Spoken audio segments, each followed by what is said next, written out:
क्या आपको पता है एनसीआर में न्यू नोएडा बनने जा रहा है। 18 अक्टूबर 2024 को योगी आदित्यनाथ जी ने इस नए नोएडा की मास्टर प्लान को फाइनली अप्रूव कर दिया है। पर सवाल ये है कि न्यू नोएडा क्यों बनाया जाएगा, आखिर इसकी जरूरत ही क्यों आ पड़ी। और सबसे बड़ा सवाल, न्यू नोएडा क्या है, मतलब न्यू नोएडा का मास्टर प्लान क्या है। तो चलिए देखते हैं। बट एक जरूरी बात है, वीडियो का आखिरी सेक्शन बिल्कुल भी मिस मत करना, क्योंकि आखिरी में हम 3 बड़े इंपॉर्टेंट सवालों पर चर्चा करेंगे जो आप बिल्कुल भी मिस नहीं करना चाहेंगे। बट उससे पहले आइए देखते हैं कि कैसे नोएडा की शुरुआत हुई और अब कैसे धीरे धीरे नोएडा से ग्रेटर नोएडा फिर न्यू नोएडा पांव पसार रहा है।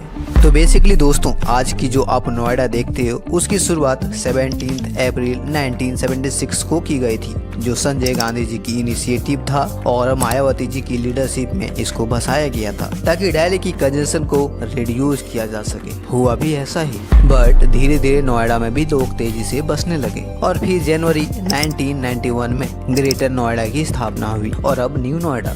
पर क्यों न्यू नोएडा की स्थापना क्यों हो रही है, क्योंकि ग्रेटर नोएडा भी तेजी से डेवलप हो रहा है और बताया जा रहा है कि 2035 तक यह भी अपनी क्षमता से अधिक पॉपुलेशन हो जाएगा और इसीलिए नए नोएडा की जरूरत आ पड़ी है। नए नोएडा के अंतर्गत 20,911 हेक्टेयर लैंड को विकसित किया जाएगा, मतलब 209 स्क्वायर किलोमीटर का एरिया, जिसका उद्देश्य सिर्फ और सिर्फ इन्वेस्टमेंट को अट्रैक्ट करना है, इंडस्ट्रीज को प्रायोरिटी देना है और 6 लाख लोगों को सेटल करना है। और यही अनलॉक होती है हमारे 3 नई क्वेश्चंस की कि आखिर न्यू नोएडा कहाँ बनेगा, कितने का इन्वेस्टमेंट होगा और कब तक बनकर तैयार हो जाएगा। तो दोस्तों, इन सवालों का जवाब देने से पहले हमें ये समझना होगा कि इस 20,911 हेक्टेयर में से रेसिडेंशियल पर्पस के लिए 2,810 हेक्टेयर, कॉमर्शियल यूज के लिए 849 hectare, institutional 1739 hectare, facility and utility centre 195 hectare, industries के लिए 8,420 हेक्टेयर होगी, green park 1792 hectare, green belt and buffer 1432 hectare, water body 122 hectare, recreation 530 hectare, traffic and transportation के लिए 2,963 hectare use किया जाएगा।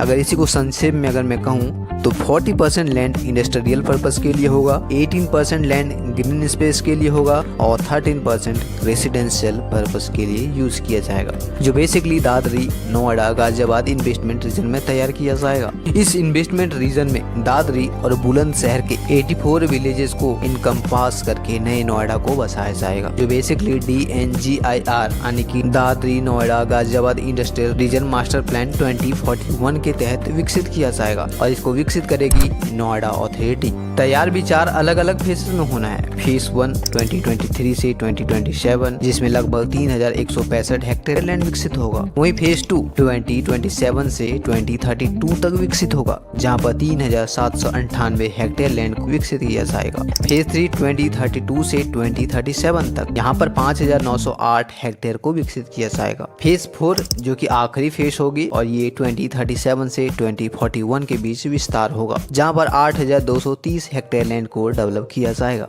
जिसको बल देगा जेवर airport, RRTS, Dadri logistic hub, transport hub, DFC और ऑर्बिटल रेल जैसी परियोजना और बनेगा वेस्टर्न यूपी का ग्रोथ इंजन। ताजा रिपोर्ट ये है कि 1,000 करोड़ की लागत से लैंड एक्विजिशन फेज 1 के तहत तकरीबन 10,000 करोड़ रुपए का इन्वेस्टमेंट होना है, जो फेज 1 बेसिकली 2027 तक विकसित हो जाएगा। ऐसे में देखना दिलचस्प होगा कि 2027 तक कितने का इन्वेस्टमेंट अट्रैक्ट कर पाती है और कितना डेवलप हो पाता है। वैसे आज की वीडियो तो मेरी यहीं पे एंड होती है।